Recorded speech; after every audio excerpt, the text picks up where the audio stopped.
తమిళనాడు దివంగత సీఎం జయలలిత మరణం తర్వాత తనను టార్గెట్ చేశారని అన్నారు తమిళనాడు మాజీ సీఎస్ రామ్మోహన్ రావు. తాను నిరపరాధినని, వాస్తవాలు నెమ్మదిగా వెలుగులోనికి వస్తాయని అన్నారు. ఎవరు తనపై కుట్ర చేస్తున్నారో తెలియదని చెప్పారు. శేఖర్ రెడ్డితో తనకు ఎలాంటి సంబంధాలు లేవంటున్న రామ్మోహన్ రావుతో మా ప్రతినిధి దినకర్ ఎక్స్క్లూజివ్ ఇంటర్వ్యూ. ఉన్నారు రామ్మోహన్ రావు సార్, మొదట మీరు చెప్పండి, మీ ఆరోగ్యం ఎలా ఉంది సార్? దాదాపు ఛాతీనొప్పి మనిషికైనా, ఎంత గట్టి మనిషికైనా కూడా పత్రికల్లో ఇంత భయంకరంగా మన మీద మనకి కుటుంబం, మనకు పరువు, ప్రతిష్ట ఇన్ని ఉన్నాయి కదా. ఎంత గట్టి మనిషికైనా కూడా కొంచెం ఆరోగ్యం దెబ్బతింటాం అనేది, ఆరోగ్యం బాగలేకపోయినా ప్రజలకు చెప్పాలనే ఉద్దేశంతో, ప్రజలకు నిజం తెలియాలనే ఉద్దేశంతో పొద్దున్న చెప్పిందంతా మీరు విన్నారు. ఇది ఎందుకు జరిగిందో, ఏం జరిగిందో నాకు తెలియదు. మన పార్టీ మనం పని చేసుకుంటా ఉన్నాం. ఎందులో ఎవరు దీన్ని అనుకున్నారు, ముందున్నారని నాకు తెలియదు.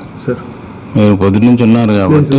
సార్, రామ్మోహన్ రావు గారు దాదాపు వార్తా సమయంలో కానీ, ఆ తర్వాత నెక్స్ట్ అమ్మ ఆరోగ్యం కాకుండా హాస్పిటల్లో ఉన్నప్పుడు కూడా సర్వీసెస్ చేశారు. ఆ 75 days మీరు చేసినటువంటి సర్వీస్ చాలా పాపులర్ అయింది. అసలు యాక్చువల్గా అంత కష్టపడ్డ పైన మీ పైన అన్ని ఆరోపణలు రావడానికి గల కారణాలు ఏముంటాయి? తెలియదు, నిజంగానే తెలియదు నాకు.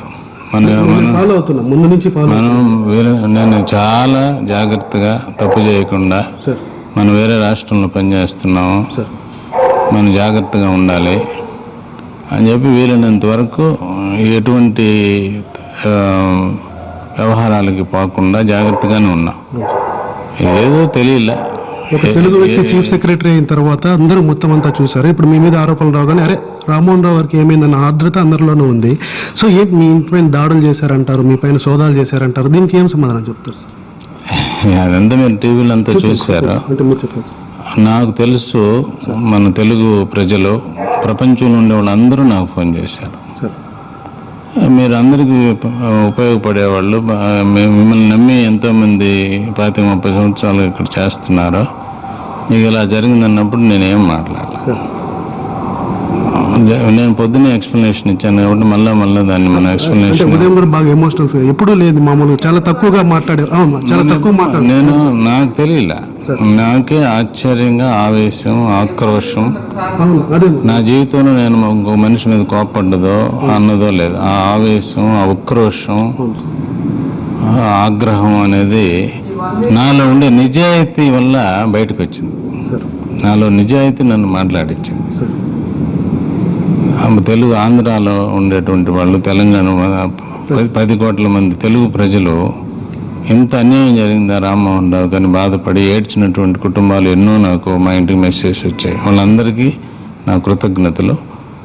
యాక్చువల్గా హాస్పిటల్ పోయి మళ్ళీ చూపించుకొని నా బ్లడ్ ప్రెషర్ అడ్డం పెట్టుకొని మిమ్మల్ని టార్గెట్ చేస్తున్నారు అనుకోవచ్చా సార్? ఇంకా థ్యాంక్స్ నాయన. మీరు త్వరగా కోలుకోవాలని కోరుకుంటున్నాం సార్. ఆ తర్వాత తెలుగు ప్రజలు ఫైనల్గా మీ మీద ఇంత ఇది చేసినటువంటి వాళ్ళకి ఏం చెప్తారు? యాక్చువల్గా ఇన్ని ఆరోపణల రామ్మోహన్ రావు గారి మీద అని చెప్పారు. నేను నిజాయితీ పరుణ్ణి,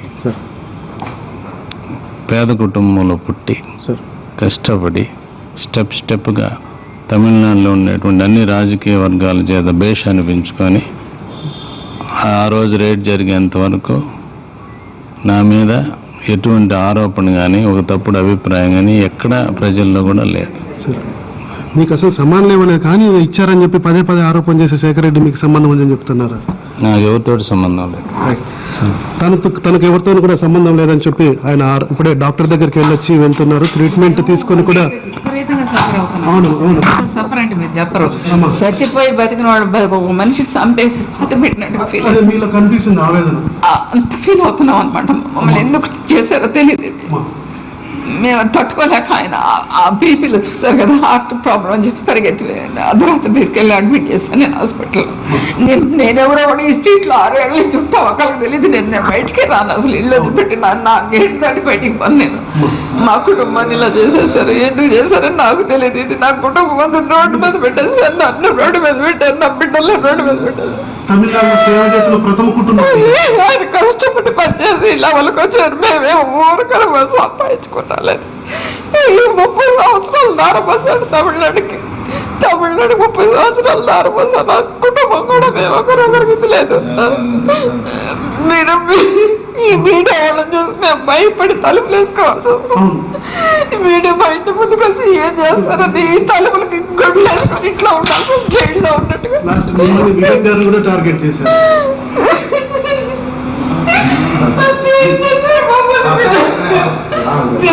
అయితే ఎవరు రెస్పాన్సిబిలిటీ తెలియటం అయితే రామ్మోహన్ రావు గారి కుటుంబం ఆవేదన వ్యక్తం చేస్తున్నటువంటి దృశ్యాలను మనం చూస్తున్నాం. ఎన్టీవీ ఎక్స్క్లూజివ్ గా చూపించడం జరుగుతుంది. ఆ కుటుంబం ఆవేదనలో ఉంది. తమిళనాడు రాష్ట్రం కోసం పాటుపడినటువంటి తమకు ఇలా ఆరోపణలు ఎదుర్కొనేలా చేసి అలాగే తమను ఎవరు ఇబ్బంది పెడుతున్నారు అనేది కూడా తెలియకుండా పోతుందని చెప్పి కూడా ఆయన కుటుంబం ఆవేదన వ్యక్తం చేస్తున్నటువంటి పరిసరాలు ఉంది. ఇక్కడ ఈ వాతావరణం అంతా చాలా గంభీరంగా ఉంది, అటు రామ్మోహన్ రావు కానీ ఆయన కుటుంబం కానీ. సో అయితే ఈ వేసినటువంటి ప్రశ్నలకు కానీ ఈ రోజు ఆయన అయినటువంటి ఎమోషనల్ కానీ కారణాలు ఉన్నాయని చెప్పి కూడా అంటున్నారు. భవిష్యత్తులో దీనికి సంబంధించినటువంటి కారణాలు బయటకు వస్తాయని చెప్పి కూడా రామ్మోహన్ రావు కుటుంబం చెప్తున్నారు. అయితే ఒక విషయం స్పష్టంగా చెప్పొచ్చు, ఆయన కుటుంబం మేము ఏం తప్పు చేయకుండా కానీ మమ్మల్ని టార్గెట్ చేస్తున్నారని చెప్పి వాపోతున్న దృశ్యాల్ని ఎన్టీవీ ఎక్స్క్లూజివ్లో మనం చూడడం జరిగింది. కెమెరామెన్ ప్రతాప్ రెడ్డితో దినకర్, ఎన్టీవీ, చెన్నై.